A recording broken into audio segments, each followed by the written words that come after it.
O Concello de Meis, xunto co de Cerdedo Cotobade, dos primeiros en adherirse ao programa A Administración Preto de Ti, unha iniciativa impulsada polo Goberno Central que busca chegar á poboación ferramentas para poder realizar trámites a través da internet. Os funcionarios pasarán polos distintos concellos e aí a colaboración ca propia administración municipal e prestarán este servicio a aqueles cidadáns que o precisen. Os servicios van a ir incorporando progresivamente novos campos e no momento actual está por un lado a Tesorería Xeral da Seguridade Social,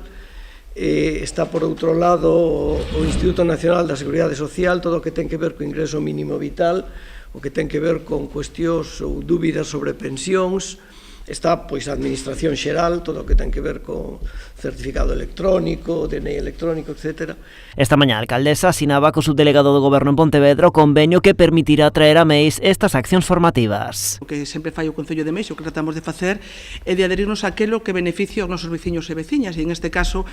temos detectado que, pese a ser un concello rural, xa no pasado tivemos levado a cabo accións formativas para a xente maior do noso concello, para que sepa manexar, para que sepa sacar unha vida laboral de internet, para que sepa mirar as súas cotizacións, para que sepa ver se ten dereito a un ingreso mínimo vital, e detectamos que hai un interés da xente maior e da xente que descoñece as novas tecnoloxías por aprender. Pero o arranque destas accións, o Goberno Central vai agardar a pechar con outros municipios máis convenios como o formalizado hoxe con Meis. Despois impartiránse en instalacións municipais. O Concello anunciará unhas datas determinadas aos cidadáns, especialmente as poboacións diana, por decirlo de alguna maneira, e en instalacións municipais que decidirá o Concello se desplazarán funcionarios dos distintos ministerios de Seguridade Social, Facenda,